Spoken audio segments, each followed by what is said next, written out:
Hello, people of the planet. Welcome back to my channel. This is Port Charles Public Radio, brought to you by Aurora Media. God damn, I'm gonna get better at that. Brought to you by Aurora Media. I'm your host. My name is Abby. Let's talk about today's episode.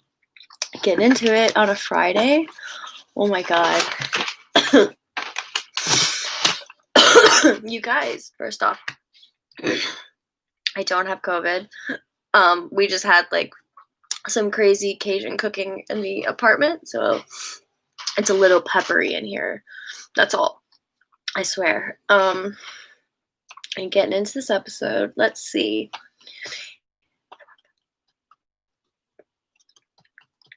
$16 characters on today.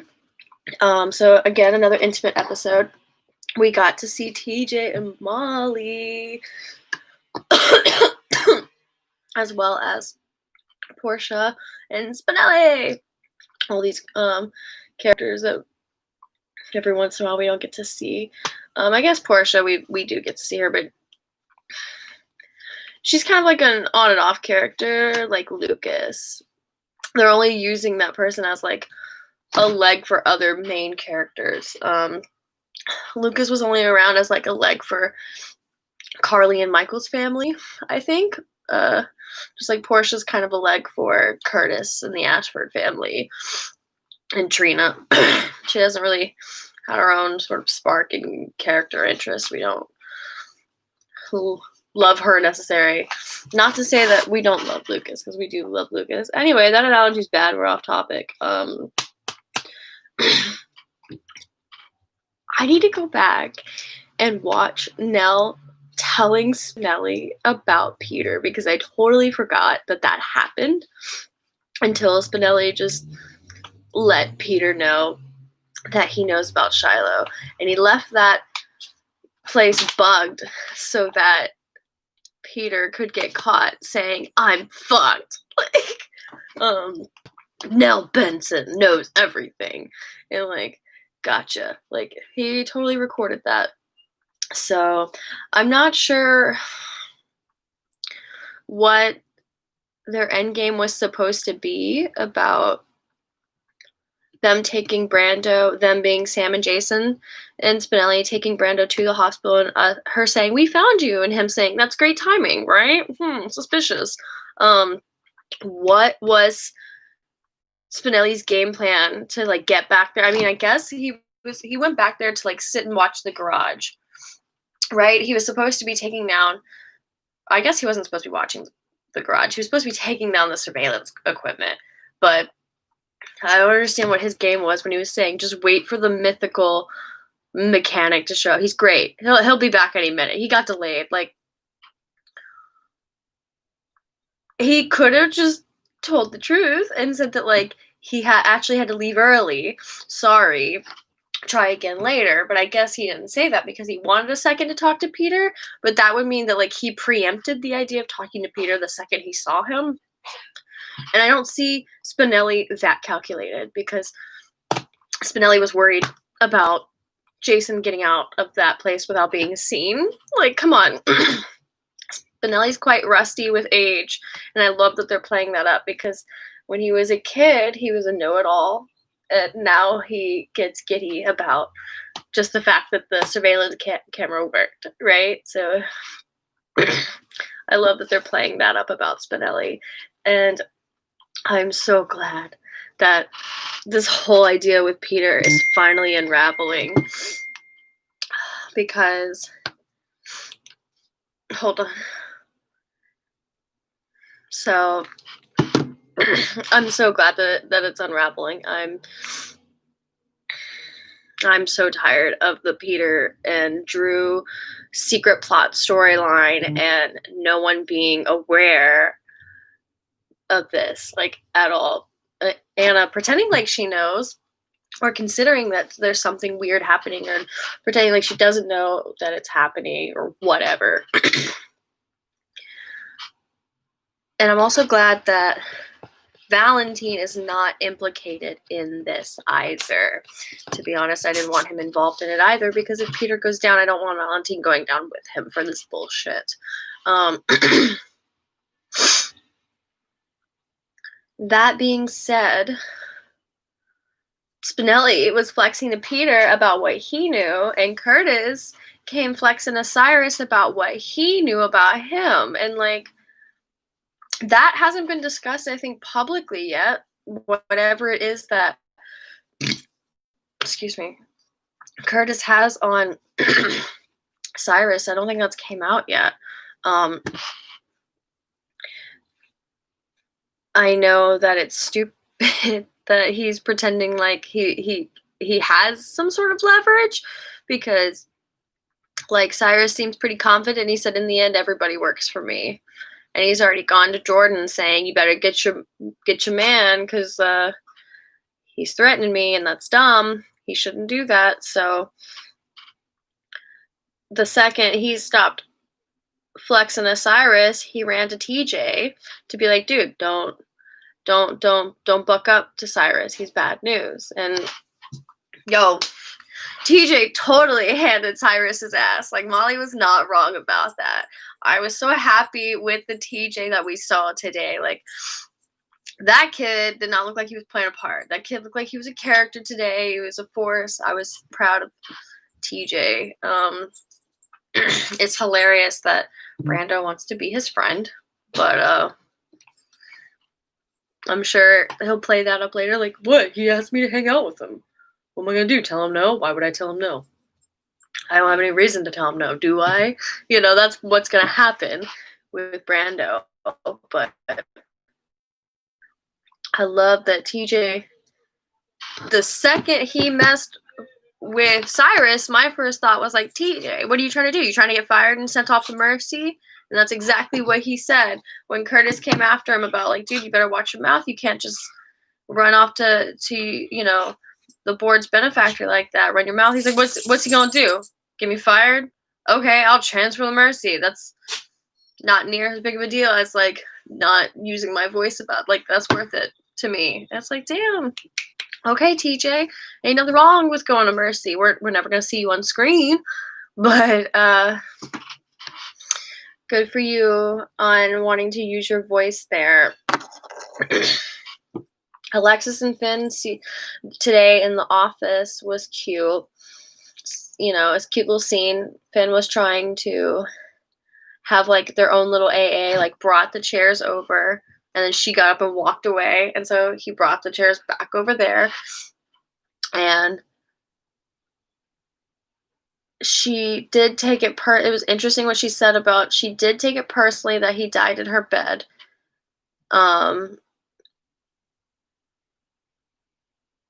it was a really, I lost my train of thought with that one, sorry, but I really liked when she said that she had taken that personally, what she had explained about that afterwards. It was really good. I think cathartic for her to get that out so she can move forward, and that was why Finn was like, okay, maybe we should have our own little AA here. I'm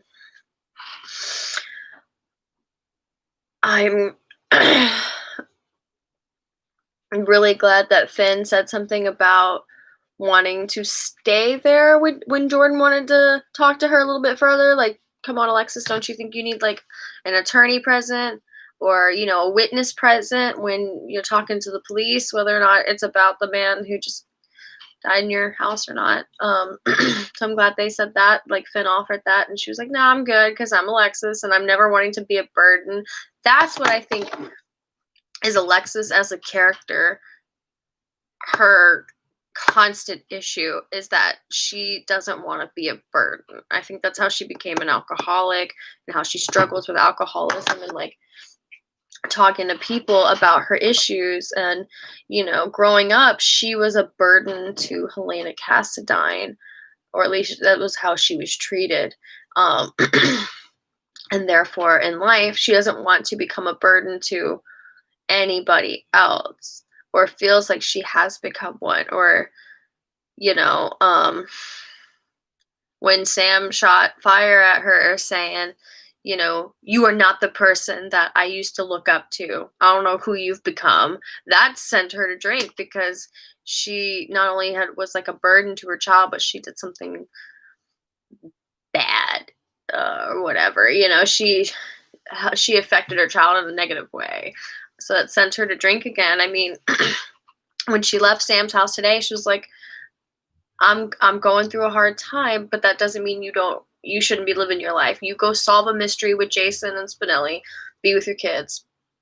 I just gotta go see what's gotta go do this. You don't gotta do this. You go live your life. No regrets. And it was again like, I'm a burden that you don't need right now. Go do your own life with fun, and positivity and whatever.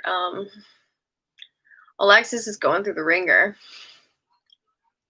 and I don't think Sam called Christina or Molly yet to tell them what happened to Neil. Molly didn't seem to have any indication about it today, so someone needs to tell them. Hopefully soon. I'm really glad that Anna asked Valentine for help about Alex. I cannot remember whatever the storyline is about going after her. Is she a fugitive? Is she like working with if it's not the WSB, it's the VCX, DX, the DRX, something, the DX, whoever those people are, the bad people. I think she's working with them, so she's like a fugitive. I don't know. But it was totally a trap. And that that voicemail was ridiculous. And she said, I'm enlisting your services. And he was like, I have all this stuff going on here. I have my daughter here. I have to explain why I'm leaving her with Lulu for a long period of time. I just became CEO of ELQ. Like, they're staging a way to take it back from me. I can't just leave. I physically have to be here. And your idea is stupid. Like, you're going into a trap. And you know exactly how this is a trap. And I'm not sure which is worse, you going or me following you. This is all dumb, and you need to change it to where it's not just you falling into Alex's trap, it's you setting Anna's trap. Come on, dumbass. Like, I'm so glad he brought her back to that. Like, because that is what Valentine does. That is who Valentine is. I am setting the trap. That's, Sam, how we got the shares from her, how we got the shares probably from everybody. Brooklyn, he didn't set the trap of Link like Ned had thought. You bastard, you sent that psycho. And he was like, no, that was already there. I just fell upon it. And that's what happened with Sam. I just fell upon it. Abel. So he doesn't set that trap, but he sets here's how we can help each other kind of trap. I've caught you. How now I'm going to heal you, you wounded animal. Kind of, I guess. I don't know. So seeing how that irked Valentine was refreshing, because I don't think we've seen that on Valentine in a while. Just the idea of seeing Alex again, or putting her away, or getting the justice that she deserves for sabotaging his career or whatever. It was a whole traumatic thing. I remember now. I think I'm having memory flashbacks of it, but yeah, seeing Valentine's face reacting like Alex, like his whole face changed into a reaction we haven't seen in a while. So it was very nice to like go back into the past with Valentine on that one. I don't know if anyone else felt that, but I did. I don't think there's anybody else to talk about other than, Jason and Sam figured out that Brando's a good guy, and they figured out the timeline on how this was totally Cyrus and why Cyrus has set this trap to fuck with Brando, to, break the truce without breaking the truce, really. I don't know.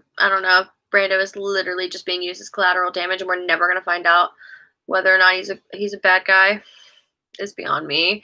I think they need to wrap that up pretty quickly. Like the mystery of Brando that we are so confused about and whether or not it's going to come back to bite us. I